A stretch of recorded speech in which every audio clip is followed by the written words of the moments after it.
당신 주변에도 이런 사람이 있을 겁니다. 무슨 일이 생겨도 쉽게 화를 내지 않는 사람. 억울한 일을 당해도 담담한 사람. 힘든 일이 있어도 늘 같은 말을 하는 사람. 괜찮아요. 신기한 건 그 말을 너무 자연스럽게 한다는 것입니다.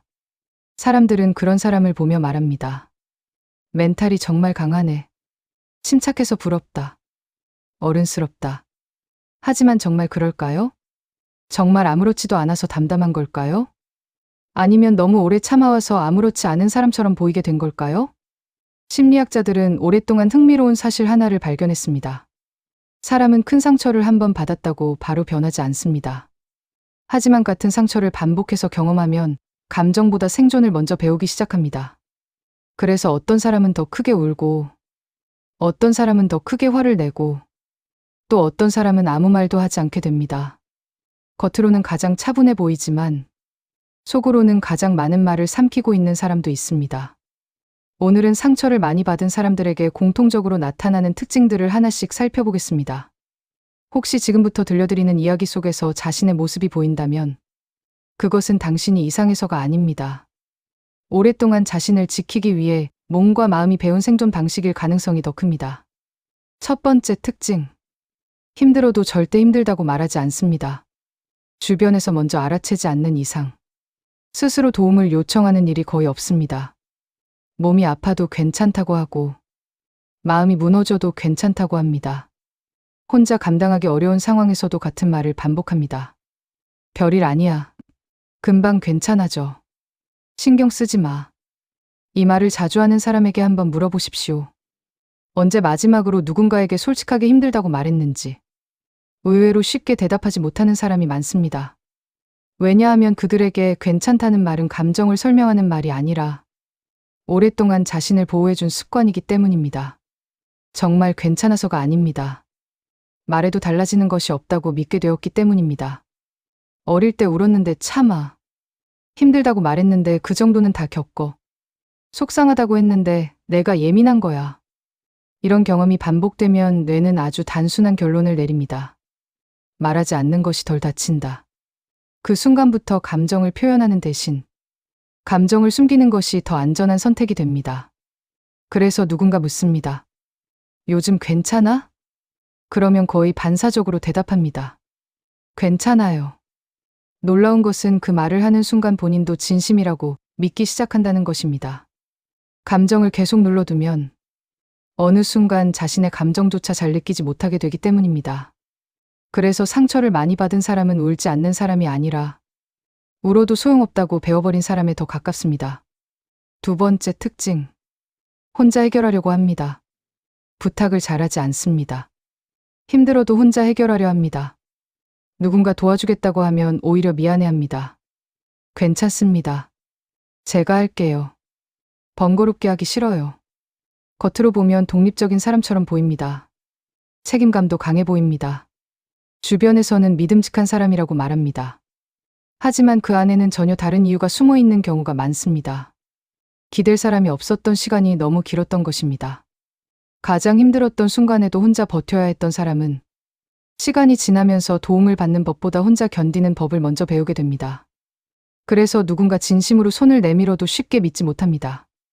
도움을 받으면 빚을 지는 것 같고, 부탁을 하면 폐를 끼치는 것 같고, 기대했다가 또 실망할까봐 차라리 혼자 버티는 쪽을 선택합니다. 심지어 작은 부탁 하나도 오래 고민합니다. 물을 한 잔 부탁하는 일, 잠깐 시간을 내달라고 말하는 일, 힘들다고 털어놓는 일조차 큰 용기가 필요합니다. 왜냐하면 그들에게는 부탁이 단순한 부탁이 아니라 거절당할 수도 있는 위험으로 기억되기 때문입니다. 문제는 여기서부터 시작됩니다. 혼자 해결하는 능력은 점점 커지는데 사람을 믿는 능력은 점점 작아집니다. 겉으로는 누구보다 강해 보이지만 속으로는 누구보다 외로운 사람이 되는 것입니다. 그리고 그 외로움은 쉽게 드러나지 않습니다. 오히려 더 웃고, 더 괜찮은 척하며, 더 혼자 해결하려고 합니다. 세 번째 특징. 사과를 너무 자주 합니다.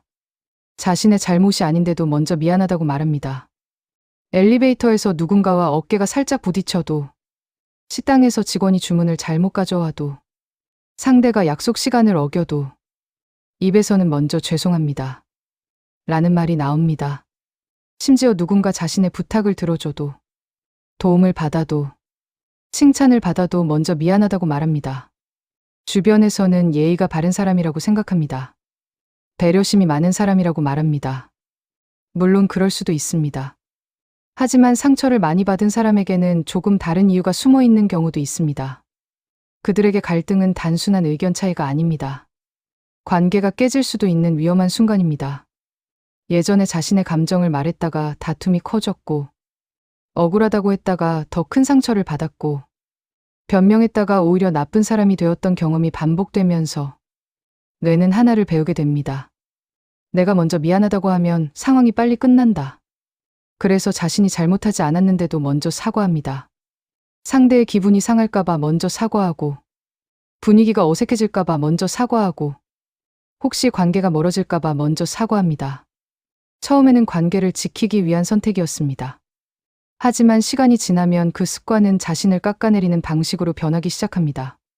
다른 사람의 실수까지 자신의 책임처럼 느끼고, 상대의 감정까지 자신이 해결해야 한다고 생각합니다.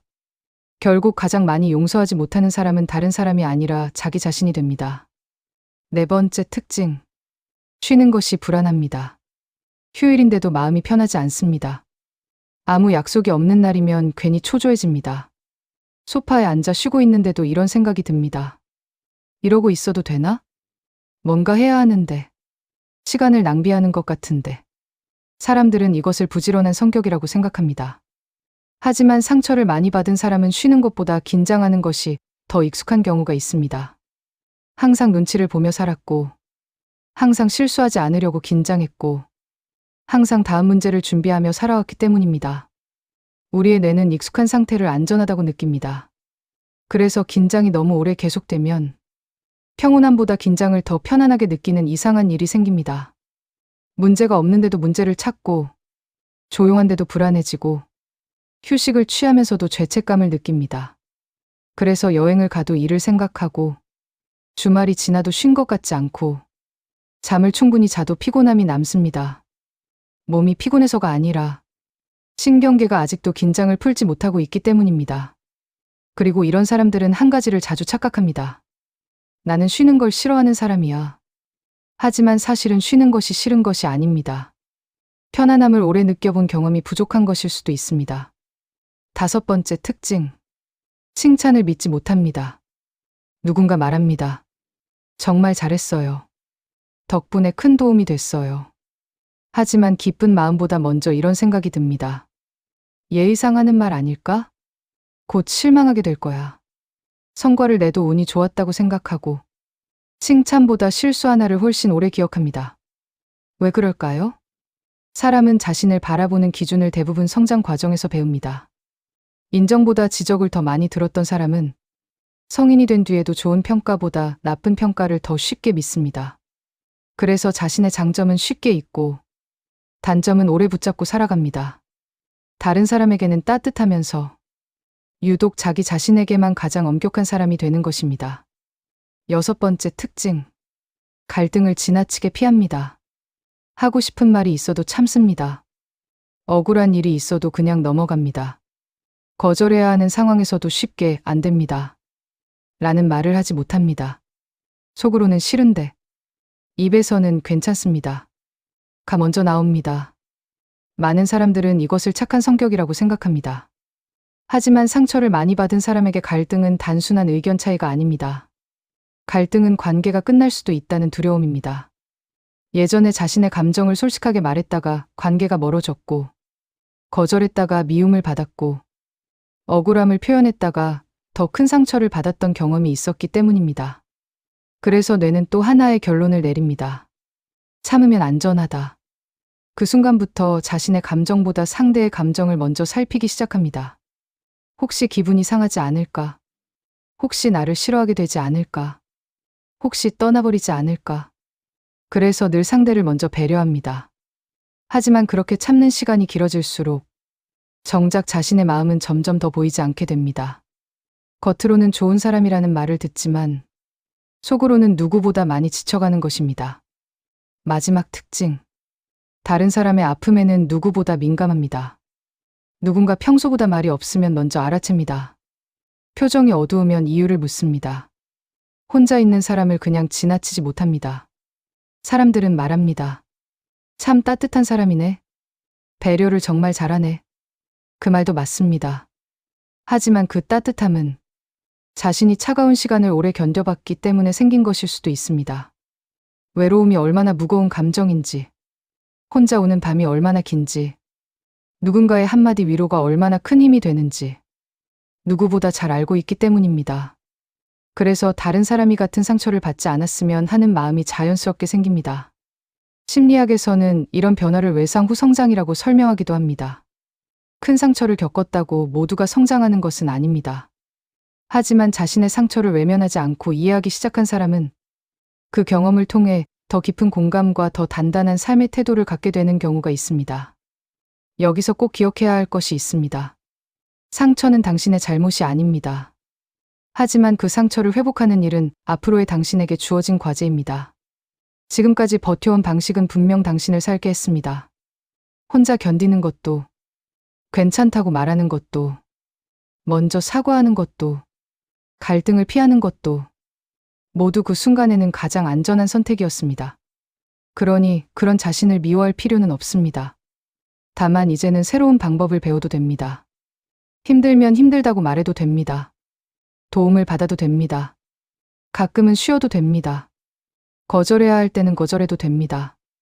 그것은 약해지는 것이 아니라 오랫동안 긴장하며 살아온 마음에게 처음으로 안전하다고 말해주는 일입니다. 혹시 오늘 이야기 속에서 자신의 모습을 여러 번 발견했다면 한 가지는 꼭 기억했으면 좋겠습니다. 당신은 이상한 사람이 아닙니다. 유난히 약한 사람도 아닙니다. 그저 누구보다 오래 버텨온 사람입니다. 우리는 강해서 버틴 것이 아닙니다. 버텨야 했기 때문에 강해 보였던 것입니다. 하지만 앞으로의 삶은 버티는 삶보다 조금씩 회복하는 삶이 되었으면 좋겠습니다. 그리고 언젠가 누군가가 당신에게 다시 묻는다면 괜찮아요? 라는 질문에 습관처럼 괜찮습니다. 라고 대답하기보다 진짜 자신의 마음을 말할 수 있는 날이 오기를 바랍니다. 그날이야말로 상처가 사라지는 날은 아니더라도 상처가 더 이상 당신의 삶을 이끌지 않는 첫 번째 날이 될 것입니다.